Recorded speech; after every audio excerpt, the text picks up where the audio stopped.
लेकिन ये चैत के महीना में हाँ एगो के नए नए शादी भई हाँ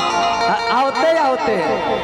आ खेत खरिहानी में गहूम कटवावे खातिर ले जाए लगल नया नया कन्या के हाँ आ लड़की रही शहर में के कहत या का अरे किछु का मुका चैत में करवला ए बलमुआ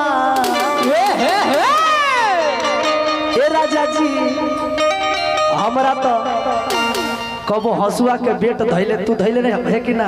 हसुआ के बेट नानू समय के अनुसार का करबे धरे के पड़ी धरे के पड़ी कि अरे चुका मुका चैत में करवला ए बलमुआ और हसुआ के बेट धरवला ए बलमुआ विक्रम भाई हे त चुका मुका चैत में करवला बलमुआ चैत में करवला बलमुआ चुका मुका चैत में करवला ये बलमुआ बलमुआ बलमुआ मुका चैत में करवला बलमुआ करवला बलमुआ चुका मुका चैत में करवला ये बलमुआ बलमुआ बलमुआ तो हसुआ के बेटा धरवला बलमुआ हसुआ के बेटा धरवला बलमुआ हसुआ के बेटा धरवला बलमुआ हसुआ के बेटा धरवला बलमुआ रहे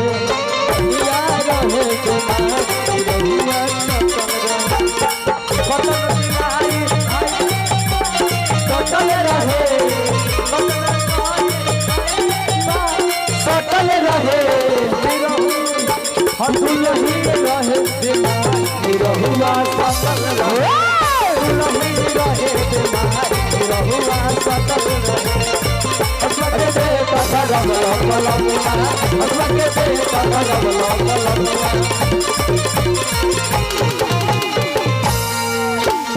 और अथिया कहतारी के राजा जी ए राजा हम कबो हसुआ के बेट धैल ही नहीं कि हमरा से होई कैसे कैसे कटाई देहात के औरत ना बाड़ी शहर के बाड़ी नैहर के हई बिया हम सुगवार हो नैहर के हई बिया हम सुगवार हो अपना से अपन कबो छले नहीं कि बार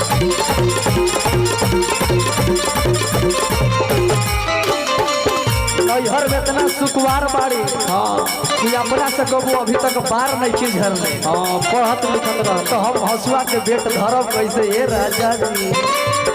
नैहर के घर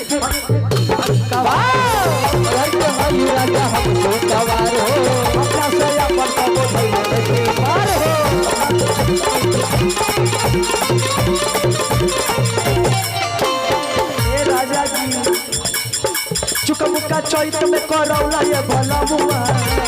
चैत में करवला बलमुआ चुका मुका चैत में करौला ये बलमुआ बलमुआ बलमुआ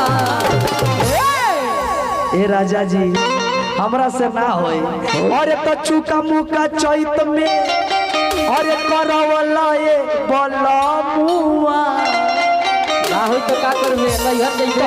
तो हसुआ के बेटा धरौला ये बलमुआ हसुआ के बेटा धरवला बलमुआ